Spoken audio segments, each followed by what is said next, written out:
more profoundly. Gives us the ability, gives us the opportunity to connect to Allah subhanahu wa ta'ala in a way that maybe throughout the year we failed to do so, or we found difficult to achieve. And it brings with it His forgiveness, it brings with it His compassion, it brings with it His freedom of punishment subhanahu wa ta'ala. May Allah subhanahu wa ta'ala grant us all of that. And tonight, inshallah ta'ala, the recitation will be quite short. We start from Surat, it's actually wrong up there, it's not Tariq. We're going to start from Surat Al-Fajr. I forgot to change it, but that's okay. Everyone knows these surahs hopefully at the end, so they're not needing the slides to keep track of things. We'll pray 8 rak'at and then 3 witr, and we'll have the khatim within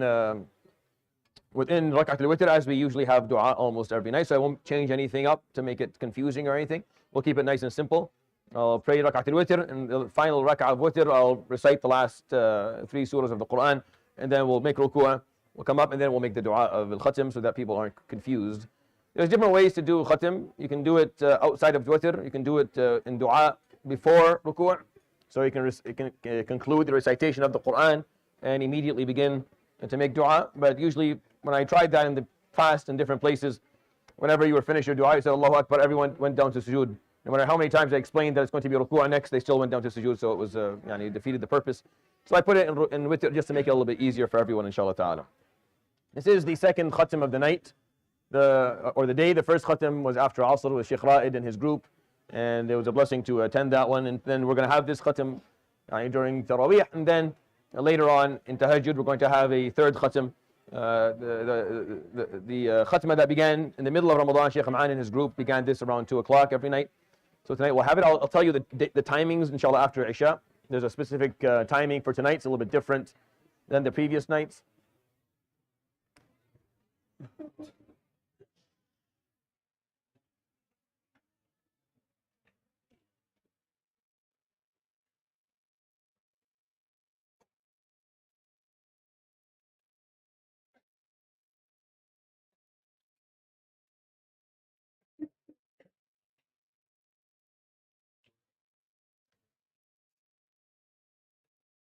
Anytime.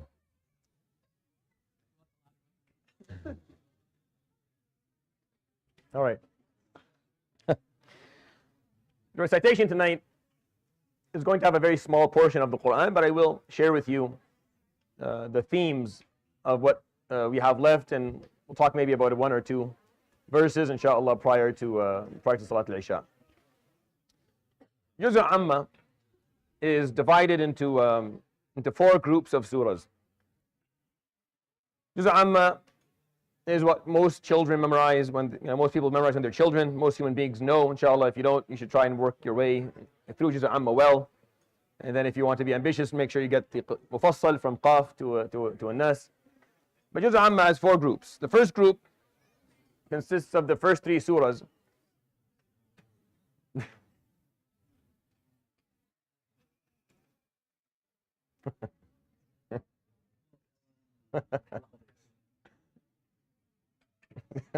There's no hope.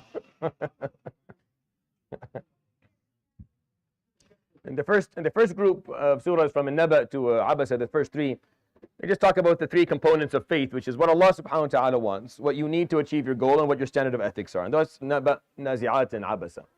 The second group of surahs, which I find to be extremely important, and I think every person should take some time in their lives and not only memorize them, but recite them with some degree of contemplation and reflection, is from At-Takwir to Al-Buruj. And it talks about choice, or free choice. And it looks at this topic that's very important for us as human beings, from the aspect that our sanctity, our freedom, our choices are sacred. Like the freedom of your choice is something that is granted by God Himself. No one has the right to take it away from you. It was given to you by Allah. But it's also recorded. It's also you're going to be held accountable for it. There's going to be consequences to it. The margin of choice in Surat Al-Inshiqaq is very, very narrow, so you have to choose wisely. And if you choose to do nothing in your life, that's also a choice that you'll be held accountable for. And I find that there's wisdom in why the children start with the last juz', because if you actually learn the last juz' and you understand it, then they walk away with a lot of clarity on what their deen is about and who they are as people. Even though they may not have a lot of fiqh, but they have a lot of values and a lot of principles. The third group of surahs, from Al-Tariq to Al-Layl, these are Islamic tools. What is it that you need? You need, in order for you to deal with life, you need a couple of things. It's a toolkit that you can pull something out of and use when you're going through the difficulties or the ups and downs of life. Surah Al-Tariq talks about tawakkul. A'la talks about tasbih. Al-Ghashiyah talks about perseverance or mujahada, striving. Surah Al-Fajr talks about a proper understanding of things. We'll start with this today. Proper understanding. You have to be able to understand. You have to have the right lens through which you can see what's going on and understand what it is that you're seeing. If you see every good thing that happens to you as a sign that God is happy with you or satisfied, and you see everything that goes wrong with your life as a sign of God's wrath, then you didn't understand. It's all just a test. And you choose how you want to respond, and then when you respond, whatever happened to you will turn into a blessing or a punishment. So you have to have the proper understanding, or else you will live a life where you're delusional. You think things are happening in a certain way, but they're not. Surah Al-Balad talks about consistency of ethics, consistency of values. You have to have that consistency. You can't have an ethic or a value that is selective. You use it when you want and then you hold it back when you want, or you treat certain people in certain ways and others in a different way. No, you have to be consistent, especially when things are hard, especially when you're not in your best moment. It's at your darkest moment that you're granted the opportunity to show who you are and to allow your true colors to actually shine. So be careful when you're at that, at the pit. When your graph has plummeted and you're at the lowest point you've been at, be careful of how you behave and what you say and how you think, because that's where Allah subhanahu wa ta'ala, that's where you're being watched with a magnifying glass. Because that's how you prove your consistency. Same thing when you're on the top of the hill. You're on top of the hill, the same thing. Magnifying glass gets a little bit more fine-tuned to see, are you consistent? Because when we're all somewhere around the neutrality, it's easy to kind of be who we are and maybe hold on to some of our values. It's when the graph goes up or goes down, then we have to kind of, and that's what Surah Al-Balad talks about. Surah Al-Shams talks about tazkiyah, the concept of purifying oneself and being self-aware and being self-accountable. And Surah Al-Layl talks about taqwa. And these are the toolkit. This is the toolkit that you have as a Muslim. These are the tools that you're going to use to deal with life. Tawakkul and tasbih and mujahada and fahm and consistency and tazkiyah and taqwa. This is what you have. This toolkit is the most valuable thing that you'll ever acquire. You'll never buy anything that's more valuable than having these concepts. Unfortunately, for the most part, we don't fully understand what these words mean. Like we'll say the word tawakkul, we use the word taqwa, we'll point out the word tazkiyah, but we don't really understand what it's referring to. And we don't. In order for you to actually practice these things, you have to engage in a lifelong journey of education. You have to spend your ما في فايدة اليوم خلاص. It's way too loud. بارك الله فيكم. جزاكم الله خير. جزاكم الله خير.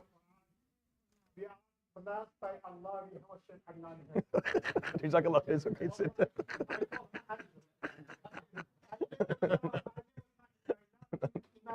جزاك الله خير.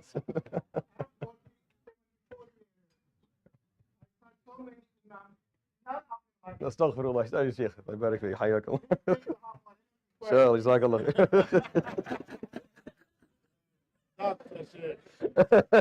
استغفر الله جزاك الله خير. It's very kind of you.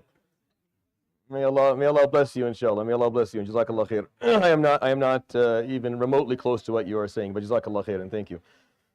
The final cluster of surahs from Al-Duha to Al-Nas, they're like pills, wallahi. They're like medicine. Each surah is really small. It's very short. It's a couple of words, but it's so concentrated in terms of what it's teaching you. It's like you're taking a pill. It's like you're taking just this very concentrated dose of knowledge and of connection to Allah subhanahu wa ta'ala, which is why they're a surah. I mean, you can argue that, how do you compare Al-Baqarah to Al-Asr, for example? Al-Baqarah is what? How many, if you think about it, it's a 50 times 3, like 150 surah Al-Asr. Like it's 150 times bigger than it. Yet, they're both considered a unit. They're both considered a surah on their own, right? And the reason that that's the case is because Surah Al-Baqarah has a lot of knowledge in it, but it's why Surah Al-Asr is really concentrated. Like the profoundness of its teaching is is similar to what Surah Al-Baqarah has within it. It's similar, even though the difference in terms of the number of words and the ongoing explanation, but they're similar. And that's why we always get kids to memorize these small ones, these short ones. Because in case you don't end up having the whole Quran, if you have these ones that have all the concentrated pieces of information, you have access to Allah subhanahu wa ta'ala's divine wisdom. And that's what Surah from Duha to An-Nas is. It's called Qisar al-Mufassal, the short and comprehensive. That's what it's called. And everything in these surahs are just all the Islamic values, just one after the other. Each surah is just a very concentrated dose of a value that you should be carrying as a Muslim. And I always tell people that take time in your life to go through what these surahs teach so that you can pass it down to your children as they age. So you can explain it to them when they memorize Surah Al-Kawthar, what it means, how to deal with when you're being mistreated or bullied or mocked or ridiculed. What do? You read Surah Al-Kawthar, you learn what to do. When you're going through a difficult time, you take Surah Al-Duha. You know? When you want to know what it means to be a good person, you study Surah Al-Ma'un. When you want to know what your role is, you study Surah Al-Fil, on and on.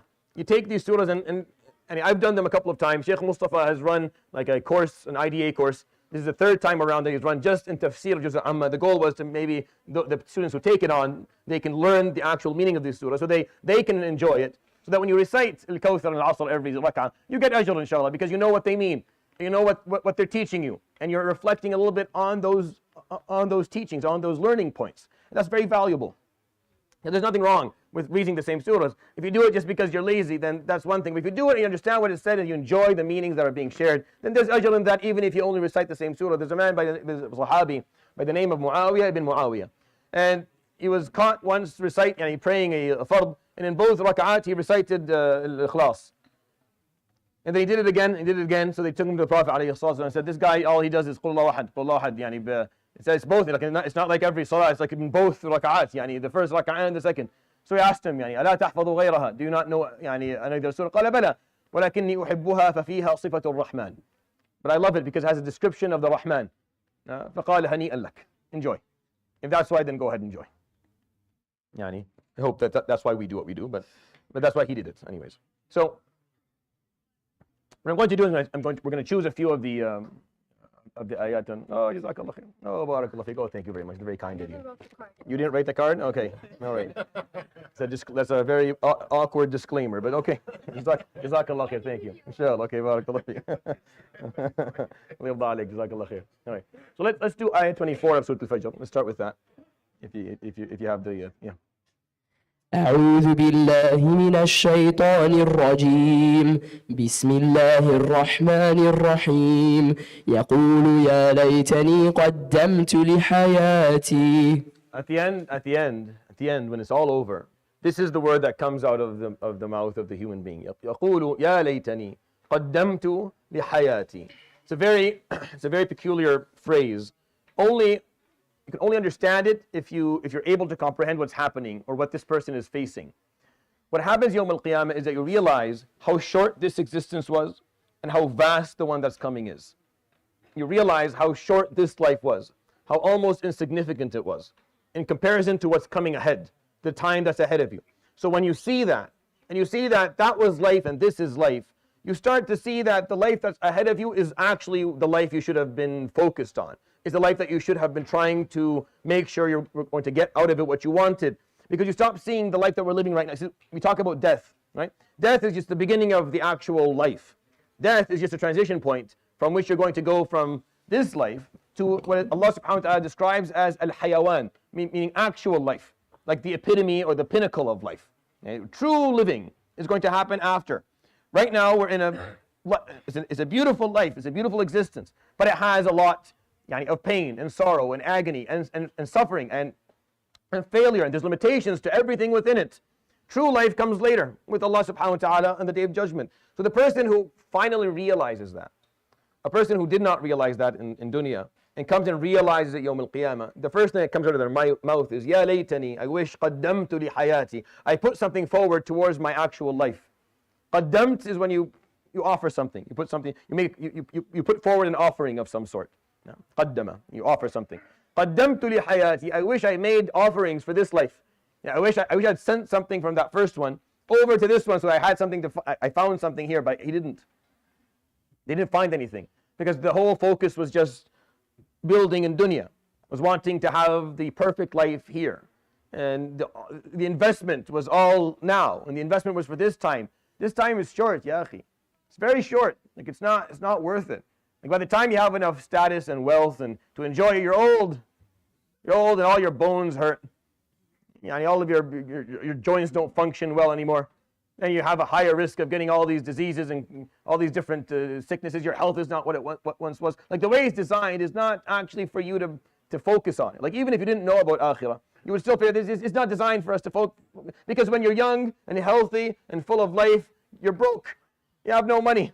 You have no money. No one really respects your opinion. Like no one's listening to you because you're naive still. So you work and you learn and you build yourself up. And by the time you have wisdom and knowledge and status and connections and networking, you're old. You don't have the energy to do stuff anymore. So it's just not designed for you to sit back and recline on it. Like dunya outside of understanding anything that Allah subhanahu wa ta'ala explained, which is not what I'm trying to tell you to do, obviously. But even if you didn't, and you just analyze life from afar, you say, this is not designed for reclining. This is not designed for you to just say, this is it. And it's just not designed that way.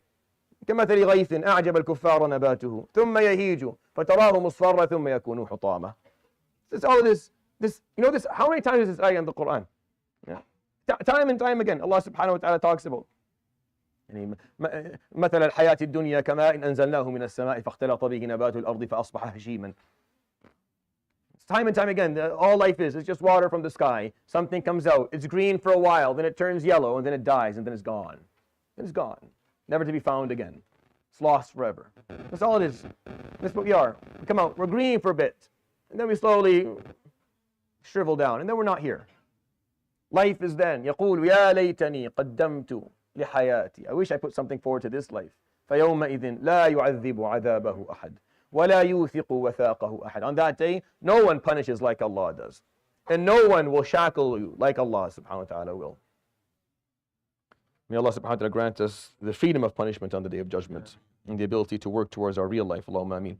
All right, let's do 6 of Surat Al-Shams. Sharh, no, Sharh, sorry, 6 of Sharh.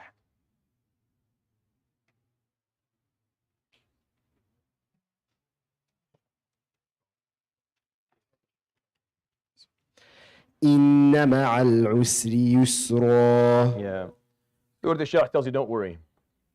That's its theme. Don't worry. Don't worry to the point where you're dysfunctional. There's a healthy amount of worry, which is fine. Everyone's going to have a little bit. That you're thinking about your future. But there's a pathological, unhealthy amount of worry where it cripples you and you can't function anymore, and you're not living well, you're not healthy, and you're not happy, and you can't do anything. And this is what Surah Al-Sharh comes and tells the Prophet ﷺ, stop worrying. Just don't worry. Alam nashrah laka sadrak. See, alam, did we not? No one starts a conversation like that. This is mid-conversation type of wording. This wording is mid-conversation. Something else was going on. The Prophet ﷺ either was saying something or thinking something. And what was going on is that he was constantly worried about whether this was going to work out, whether he deserved to be the Prophet, whether he was doing a good job. So Allah subhanahu wa ta'ala told, Alam nashrah laka sadrak. Did we not put your heart at ease towards this message? وَوَضَعْنَا عَنْكَ وِزْرَكَ. Did we also not forgive your sin? الَّذِي أَنْقَضَ ظَهْرَكَ. The sin that you carried upon your shoulders, that you felt was weighing you down. وَرَفَعْنَا لَكَ ذِكْرَكَ. And we elevated your status, sallallahu ala Muhammad, sallallahu alayhi wa sallam, so that you never say, ashhadu an la ilaha illallah, except you say, ashhadu anna Muhammadan Rasulullah. That's the status that has been elevated for the maqam of the Prophet alayhi salatu wasalam. فَإِنَّ مَعَ الْعُسْرِ يُسْرًا. That was for him. So indeed, with all ease, difficulty, there will be enough ease for you to get through it. That's for him, alayhi. فَإِنَّ, that fa connects it to what's before, that's for him, alayhi salatu wasalam. And then, إِنَّ مَعَ الْعُسْرِ يُسْرًا, that's for you. That is the law. That is the rule that will exist. Indeed, with every difficulty there will be ease. Not after. Not after. Not inna ba'da al-usri yusra. No. That's not a law. Sometimes you'll run into a usr and that will be the end. That's how your life will end. It'll end with that. Right? If you want to understand the yusr being good hisab yawm al-qiyamah, fine. But in dunya, sometimes usr stays. It sticks around until the end. But with it, there will always be enough ease for you to get through it. There'll always be enough ease within it that will allow you to function, allow you to persevere, allow you to strive. You have to look for that ease within your difficulty and you'll find it. If you're looking for it, if you know that with this difficulty, Allah subhanahu wa ta'ala has put for me ease, and you find that ease, you'll get through it. You'll get through the most difficult days of your life. The darkest moments, you'll get through them. They won't stop being dark. That's not what this surah is saying. Something difficult will not turn into ease. No. It will continue to be difficult. The usr will stay usr. but you'll find enough yusr in it to get through. And that's the trust you have in Allah subhanahu wa ta'ala. This is what He is promising you. This is the law. And He's telling you, don't worry about stuff because people can do that. You can do that. You can sit around and think, well, what if this happens to me later? What if there's horrible scenarios that can come to mind. Especially when you start having children. You have children, you start thinking there's so many bad scenarios that can go on for myself or for them. Start worrying about things you have no control over, worrying about things you can't change, you can't impact, you can't affect. So what do I do?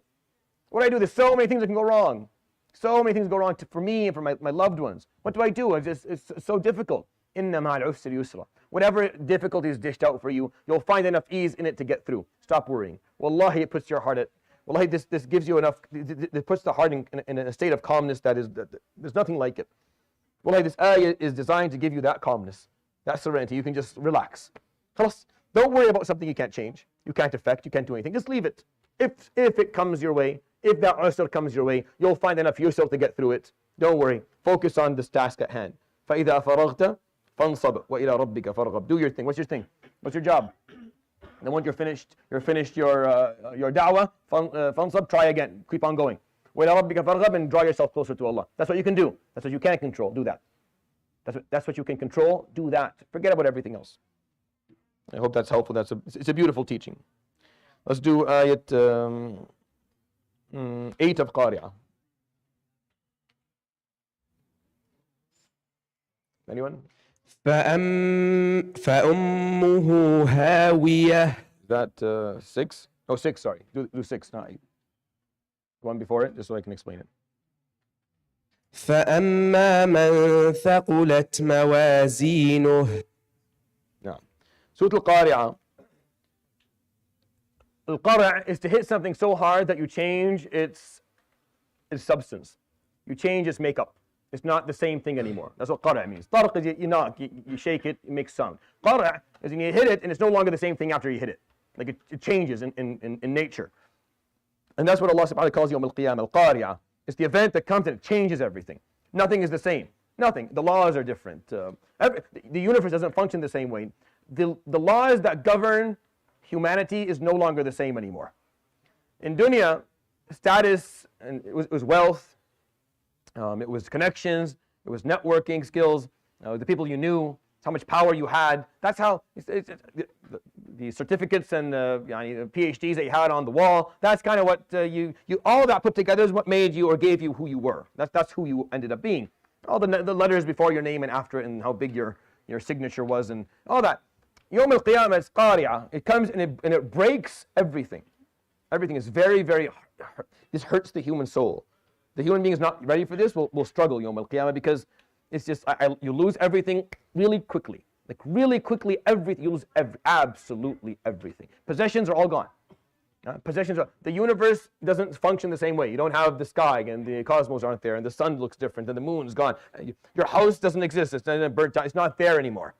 It's gone because everything is gone, right? And who you were, Dr. Fulan, Ustad Fulan, Muhandis Fulan, Basha Fulan, Khawaja Fulan, Ma'allim Fulan, all this Ummu Fulan, Abu Fulan, no one cares anymore. This all ceases to be having.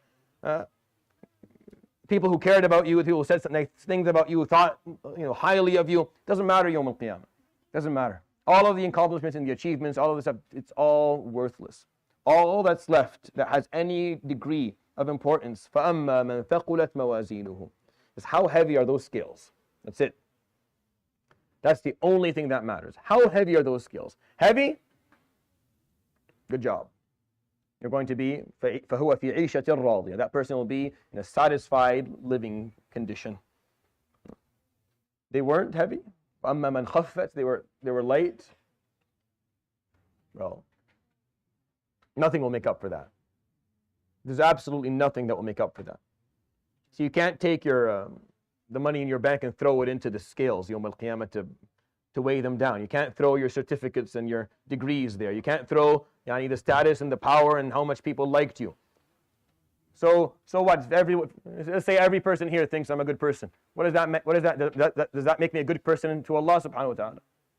Let's say every person here gave the testimony, you're a good person. How does that change? It has nothing to do. If I know myself and Allah subhanahu wa ta'ala knows me, it doesn't matter what people testify for. doesn't matter what people think of you or say about you. It's what Allah subhanahu wa ta'ala knows about you.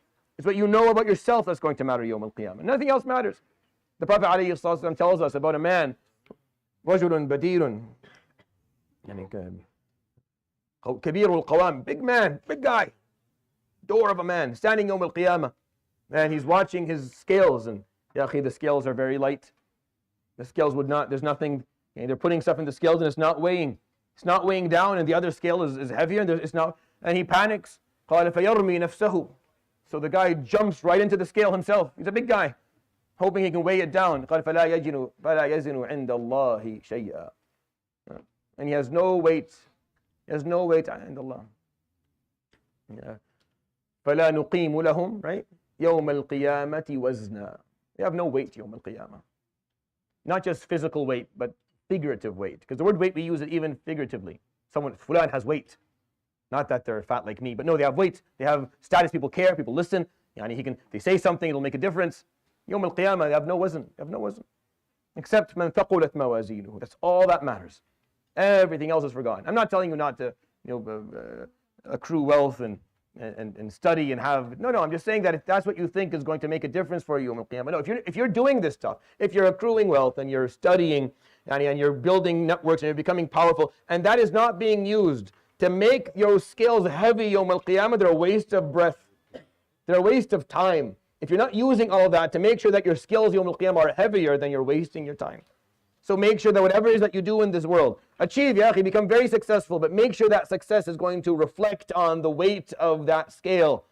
Make sure it's going to reflect on how deep that scale plummets and sinks on the Day of Judgment. Because if it doesn't, then what was the point of it? There'll be nothing left. I need to... All right, let's do 7 of Al-Ma'un. 7 of Al-Ma'un. Can you go? Go ahead. ويمنعون الماعون. Allah يرضى عليك. Good job. ما شاء الله عليك. أحسنت. So at the end of this surah, the surah is called Al-Ma'un, and the word Ma'un is right at the end of it. I always tell people when you want to read it, take the last verse out, right? And read it without the last verse and then put the last verse in, and then see what I mean. It's called Al-Ma'un for a reason, but take out the last verse. Let's read it without the last verse. أَرَأَيْتَ الَّذِي يُكَذِّبُ بِالدِّينِ. And you see the one who refuses the faith, even though they think it's correct, they know it's correct, but they're refusing it. Those who refuse Allah subhanahu wa ta'ala's teachings, even though they know it's correct. فَذَلِكَ الَّذِي يَدُعُّ الْيَتِيمَ وَلَا يَحُضُّ عَلَى طَعَامِ الْمِسْكِينِ. That is the one who mistreats the orphan and does not encourage the feeding of the needy. Allah subhanahu wa ta'ala is saying that this is the prototype that He doesn't want. He doesn't want someone who refuses to connect with Him and someone who mistreats human beings. But then we have a problem. It says, فَوَيْلٌ لِلْمُصَلِّينَ. And when you hear the word, you're like, well, check that again. Musallin are never talked about that way, but here they are. In the rest of the Quran, إِلَّا الْمُصَلِّينَ الَّذِينَ هُمْ عَلَى صَلَاتِهِمْ دَائِمُونَ وَالَّذِينَ فِي أَمْوَالِهِمْ حَقٌّ مَعْلُومٌ. It's always something, المقيمي الصلاة is a beautiful thing. فَفَوَيْلٌ لِلْمُصَلِّينَ. Those who pray, may they be warned of a severe punishment. Why? الَّذِينَ هُمْ عَنْ صَلَاتِهِمْ سَاهُونَ الَّذِينَ هُمْ يُرَاءُونَ. Those who ignore the timing of it, I mean they don't do it well, they don't make sure that they're doing it appropriately. الَّذِينَ هُمْ يُرَاءُونَ, I mean physically, time-wise, you're not doing well. يُرَاءُونَ, spiritually, you don't do it well either. Like they have a lot, they're not sincere. If you end right there, this makes life so much easier. Right? فَوَيْلُ الْمُصَلِّينَ, the ones who don't do their salah well. So you perfect it. You perfect your salah. You perfect your salah. You get it done well. You don't have sahu upon its time, meaning you make sure you do it on time, and physically you have all the fiqh piece bolted down. You do it well, and you remove the ostentatious piece of it, and you make sure that you're sincere and you're doing spirituality. But that's not when this surah ends. The surah ends وَيَمْنَعُونَ الْمَاعُونَ, and those who withhold aid. Al-aun is support. Ma'un is aid, is the help. وَيَمْنَعُونَ الْمَاعُونَ, and those who withhold aid. Never ever has Islam talked about piety or mindfulness of God or closeness to Allah subhanahu wa ta'ala in a unidimensional manner, ever. Allah subhanahu wa ta'ala has never said that all it takes is for you to have the proper theology and the proper rituals, ever. no matter where you look in the Quran, Allah subhanahu wa ta'ala will always point out that if you do not have acts of worship that are beneficial to the people around you, then you will not make it to your final destination safely. All throughout the Quran, this theme has no exception to it. There's no exception in the Quran anywhere. And you would think maybe if this ended الَّذِينَ هُمْ عَنْ صَلَاتِهِمْ سَاهُونَ الَّذِينَ هُمْ يُرَاءُونَ, it makes it easier because we just fix our prayer. But he's saying وَيْلٌ لِلْمُصَلِّينَ, warn those who pray from punishment, the ones who يَمْنَعُونَ الْمَاعُونَ, the ones who withhold aid. You're praying, you withhold aid. It's not going to work. You could help and you didn't. You could help and you didn't. Is that what you're saying? Is that what يَمْنَعُونَ الْمَاعُونَ means? Is that what's past? So withholding aid, is that past the zakat? Yeah. Oh, for sure. Oh, it's withholding aid is way past zakah.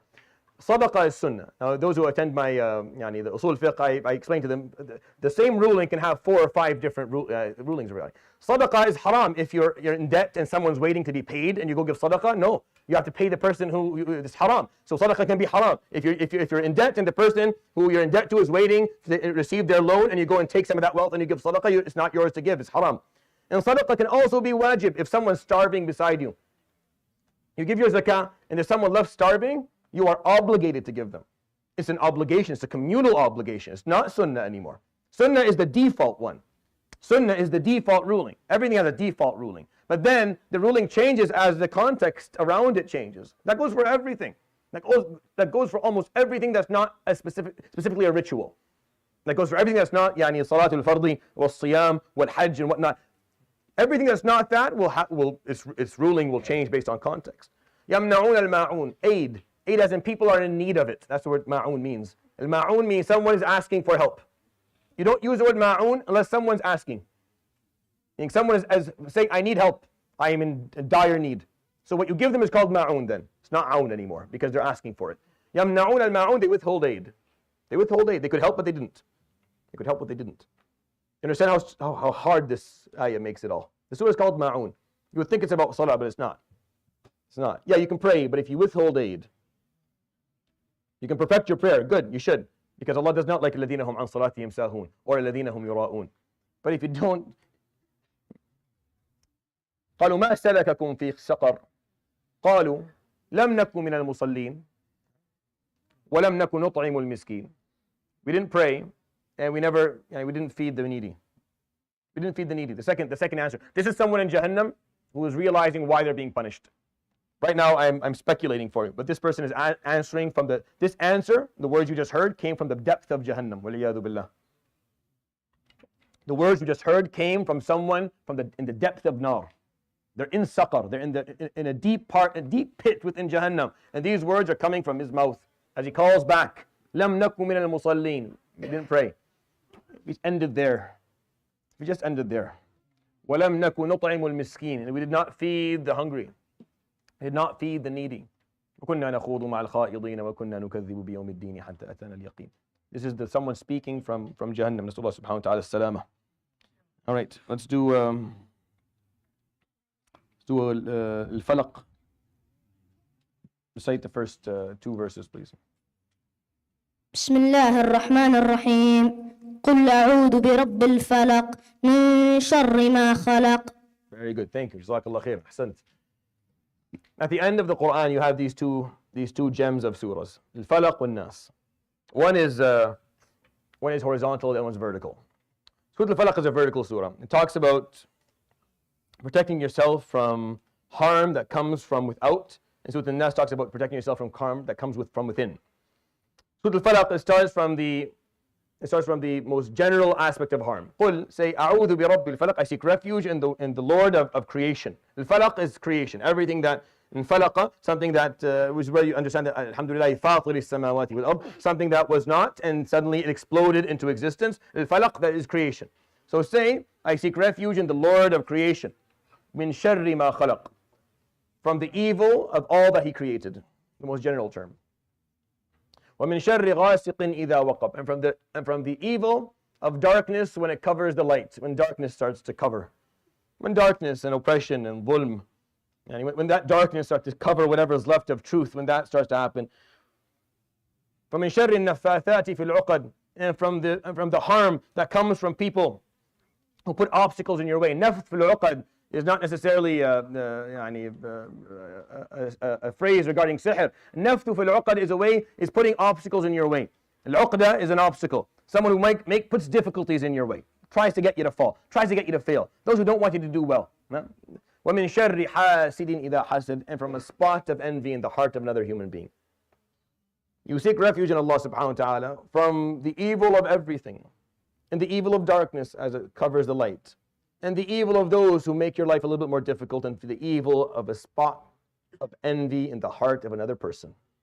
All those evils exist around you. They're external. So you seek refuge in Allah. That's how the Quran ends. The Quran ends in us seeking refuge in Him subhanahu wa ta'ala from these evils that come from without. But then Surah Al-Nas does it differently. Surah Al-Nas speaks of God 3 times, not once. Surah Al-Falaq, قُلْ أَعُوذُ بِرَبِّ الْفَلَقِ, that's it. It only praises God once. رَبِّ الْفَلَقِ. And then all of these evils, they start from the biggest, they go. Surah Al-Nas, قُلْ أَعُوذُ بِرَبِّ النَّاسِ مَلِكِ النَّاسِ إِلَهِ النَّاسِ. It praises God a little bit more, because what you're going to seek refuge from is much more difficult. The first, Surah Al-Falaq, these evils are easy. Allah subhanahu wa ta'ala will brush them away easily for you, no problem. Even min sharri ma khalaq and sharri ghasiq, all that is fine. You need to praise Him once subhanahu wa ta'ala because they're all easy. But the second one is much more difficult. You have to praise Him subhanahu wa ta'ala 3 times. You have to talk about Allah regarding all of the relationships that you have with Him. As He is the King, He is the owner. As He is the Rabb, He is the one who takes care of you and looks over you. And as the Ilah, as the one who is worthy of your worship. All 3 relationships in one surah. رب الناس ملك الناس إله الناس. From what? من شر الوسواس الخناس الذي يوسوس في صدور الناس من الجنة والناس. From that voice that comes from al-waswas al-khannas, the one that he doesn't show himself. He just gives you small ideas, small little thoughts here and there. Puts it in your heart, in your chest. You're stuck with it. Now, min al-jinnati, from jinn, wan-nas, and from people. You see, the biggest harm is not the harm that comes to you from the world. It's the harm that can come from you towards the world. That is the real harm. Shaitan doesn't really harm you. He just gives you waswasa. Just gives you some bad ideas. Then if you accept those ideas, if you take these thoughts and now you're going to act upon them, that's where evil happens. So you had to seek refuge from Allah subhanahu wa ta'ala in 3 separate ways. Rabbin nasi, malikin nasi, ilahin nas. I seek refuge in you, in becoming the source of harm when I allow the waswas al-khannas, the one that yazwaswasa fi sudur nas min al-jinnati wal nas, whether it's shaitan or it's a person around me or giving me these ideas, who's pushing me, who's encouraging me to do something wrong and then end up doing it. You see, waswasa doesn't harm you. Does it harm you? It doesn't harm you. It's waswasa. It's just a thought. It doesn't do anything. You come to me, you tell me to do something bad. It doesn't harm me. Just a thought. You just shared something that wasn't very positive with me. The harm will come when I listen to you. The harm comes when I incorporate that into my actions. That's the harm. So these are the last 2 surahs of the Quran. That's how the Quran ends. Seek refuge in Allah from the harm that can come to you from others. It's a vertical surah, from the biggest harm to the smallest harm. You need to praise Allah once and He'll brush it all away for you subhanahu wa ta'ala. But then praise Allah 3 times and ask Him refuge from the harm that will come from you when you succumb to the pressure and the waswasa of those around you, whether they are jinn, whether they are nas. And that is how this Quran ends. You want to be able to practice the totality of this book. You want to actually take the guidance and walk with it. Seek refuge in Him. It's dua. These 2 surahs, they're dua. They're just in supplication. You're saying, أعوذ بك. We do that in اللهم أعوذ بك من الهم والحزن والجبن والبخل والكفر والفقر وغلبة الدين وقهر الرجال. We make this dua for the اللهم أعوذ بك. We seek refuge. He tells you before you do all that, seek refuge in me for these 2 things. From external harm and from internal harm. And that concludes, inshallah, these pre-Isha lessons. I hope you found them beneficial. It's similar to what I did last year. We'll try and get feedback from all of you and see if this is something that I should continue to do in the coming years versus do a series that's a little bit different. I'm open to suggestions, inshallah ta'ala, to make this experience for you something that is beneficial and that you find meaningful. At the end of Ramadan, I'll make some announcements, inshallah, after Salat al-Isha, and I'll talk about witr. But there are 2 things I want to point out for you, inshallah ta'ala.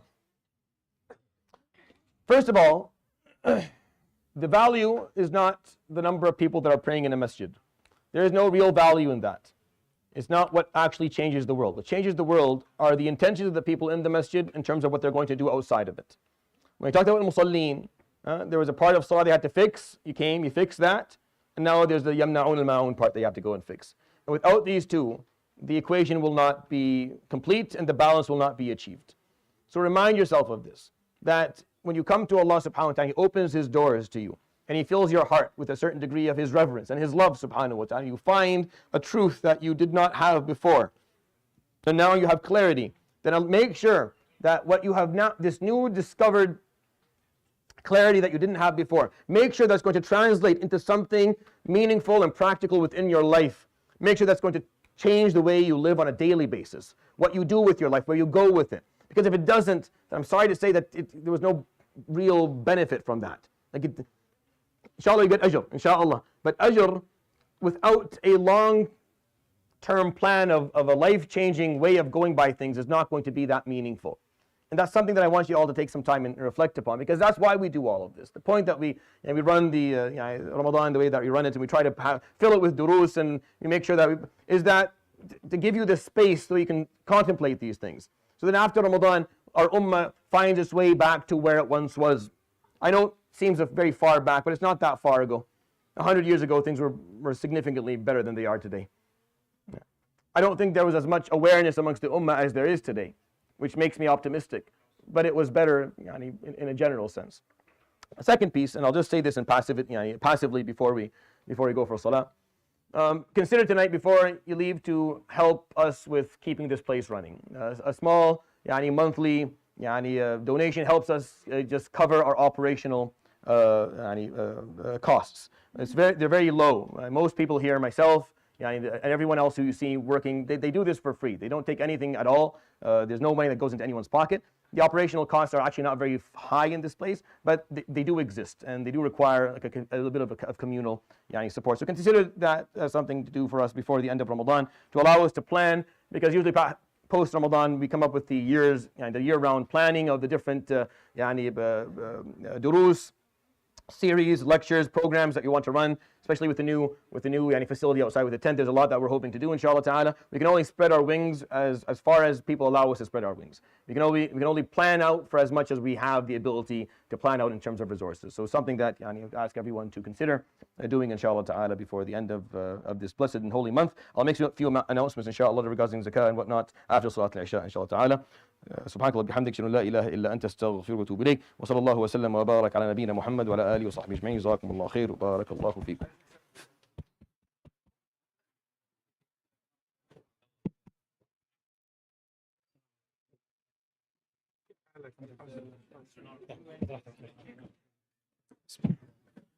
الله أكبر الله أكبر الله أكبر الله أكبر أشهد أن لا إله إلا الله